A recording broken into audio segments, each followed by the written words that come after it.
یہاں ایک اعتراض ہے، اعتراض یہ ہے کہ منافق کا معنی تو یہ ہے کہ یہ ظاہراً خیر کا کام کرتے ہیں اور باطناً شر، اور یہاں پر صحابہ کرام کو اور رسول اللہ صلی اللہ علیہ وسلم کو بیوقوفی کا نسبت کرنا یہ تو صراحتاً کفر ہے، تو ایسے لوگوں کو قتل کرنا تو پھر واجب ہے۔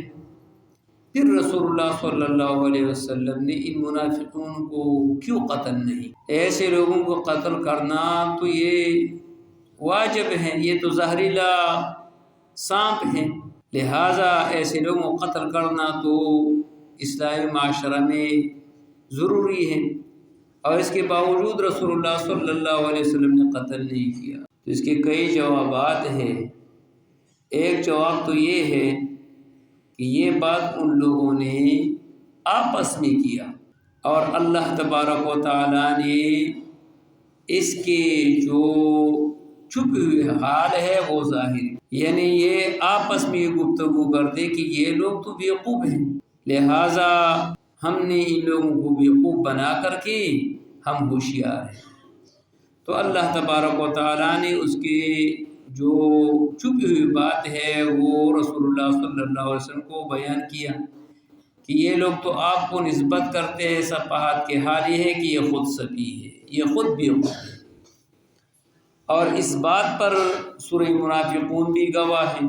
دوسرا وجہ یہ ہے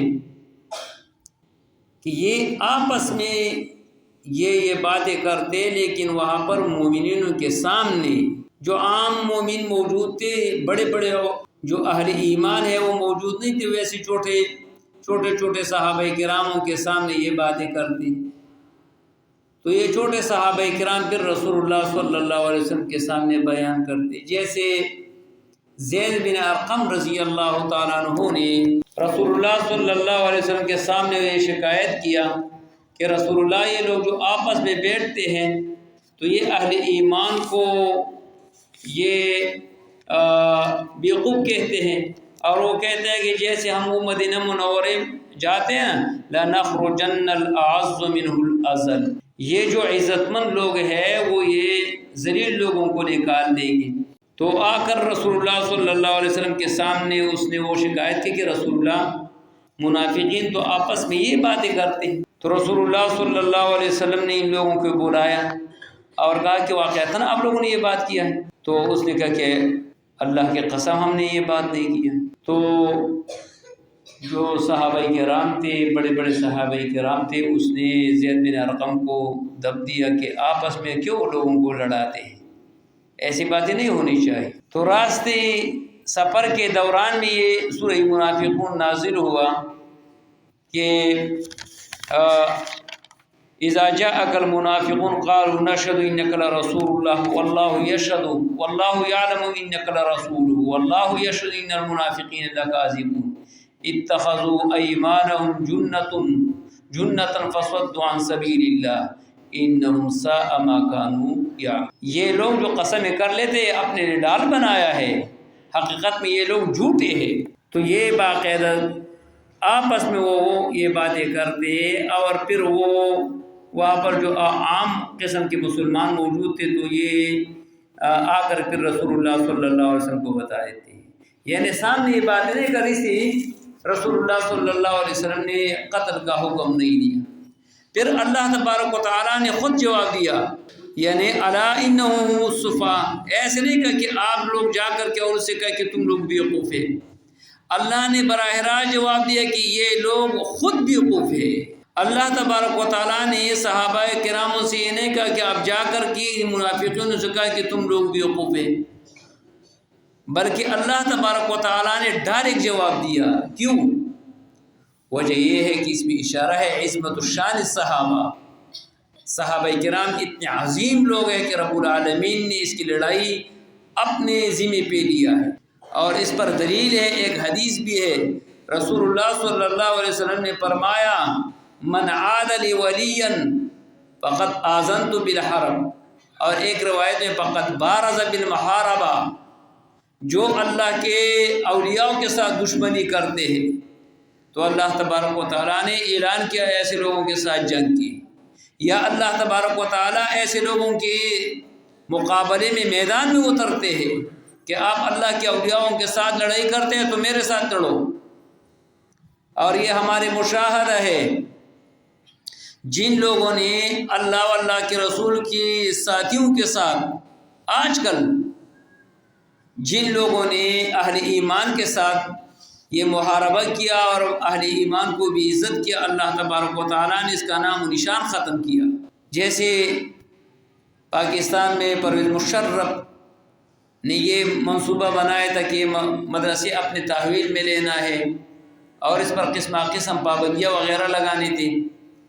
اب وہ پرویز مشرف نہیں ہے اور وہ مدارس پھر بھی باقی ہے. تو یہ رسول اللہ صلی اللہ علیہ وسلم نے فرمایا من عاد لی ولیا فقد آذنت بالحرب. پھر یہاں پر آخر میں اللہ تبارک و تعالیٰ فرماتے ہیں الا انہم الصفا ولکن لا یعلم، کہ یہ لوگ خود بیوقوف ہیں اور خبردار پیغمبر یہ لوگ بیوقوف ہیں لیکن یہ سمجھتے نہیں. یعنی 3 الفاظ لائے تاکید کے، الا، انا اور اسی طرح ضمیر شاہ، یہ ضمیر جو مبتدا اور خبر کے درمیان میں لایا ہے یہ تاکید کی طرف اشارہ ہے کہ یہ لوگ یقینی بیوقوف ہیں لیکن یہ سمجھتے نہیں.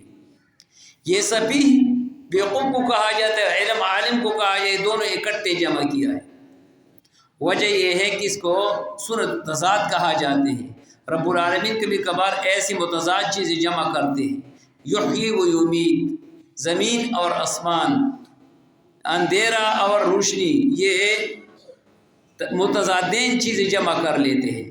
تو یہاں پر اللہ تبارک و تعالیٰ فرماتے ہیں جو لوگ اہل ایمان کو بیوقوفی کی نسبت کر لیتے ہیں تو اللہ تبارک و تعالیٰ ایسے لوگوں کو علم سے محروم بنا دے. پہلے جگہ میں اللہ تبارک و تعالیٰ نے فرمایا کہ یہ لوگ شعور نہیں رکھتے.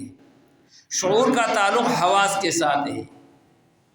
وَإِذَا قِيلَ لَهُمْ لَا تُفْسِدُوا فِي الْأَرْضِ، آپ فساد نہ کرے زمین پر، تو یہ حواس کے ذریعے سے پتہ چل جاتے کہ یہ فساد ہے، یہ فساد ہے. آنکھوں کے ذریعے سے، کان کے ذریعے سے بندہ محسوس کر لیتے ہیں کہ یہ فساد ہے.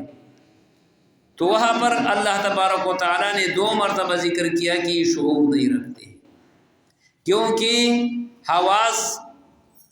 حواسوں کا تعلق ظاہری چیزوں کے ساتھ ہے. تو ظاہری چیزوں پر سمجھنے کو اللہ تبارک و تعالیٰ نے اس سے تعبیر کے شعور، یعنی یہ شعور بھی نہیں رکھتے، یعنی اس کے حواس بھی کام نہیں کرتے. اور چونکہ بیوقوفی یعنی ایمان یہ باطنی چیز ہے تو اس کے یہ باطنی چیزوں کو سمجھنے کے لیے علم کی ضرورت ہے.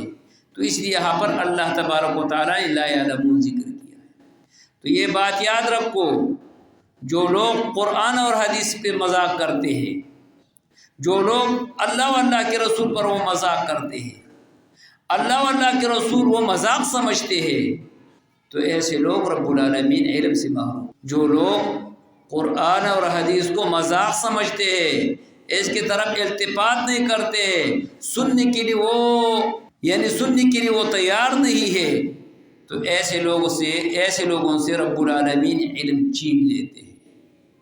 ٹھیک ہے وہ معلومات تو جمع کریں گے لیکن جو علم ہے، جو علم انسان حلال و حرام پہ مجبور کرتے ہیں، جو علم رب العالمین کی معرفت کے لیے ہے، وہ علم سے پھر بندہ محروم ہوتا ہے. جو لوگ اللہ و اللہ کے رسول وہ مذاق سمجھتے ہیں تو رب العالمین اس سے جو علم کا جو مقصد ہے معرفت الہی، اسے معرفت الہی سے پھر بندہ محروم ہوتا ہے.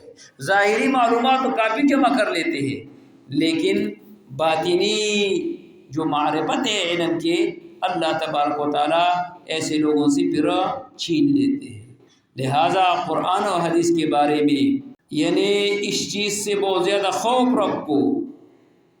اللہ و اللہ کے رسول کے جب بات سامنے آ جاتے ہیں تو اس میں لیتا اور اللہ کی ضرورت نہیں ہے بلکہ ہم مان لیتے ہیں ہمارے مزاج کے مطابق ہے یا نہیں، ہمارے برادری کے برابر ہے یا نہیں، قومیت کے ساتھ یہ مسئلہ برابر ہے یا نہیں، لیکن ماننا ہے. اللہ و اللہ کے رسول کے سامنے سر تسلیم ہونا یہ مومن کی نشانی ہے.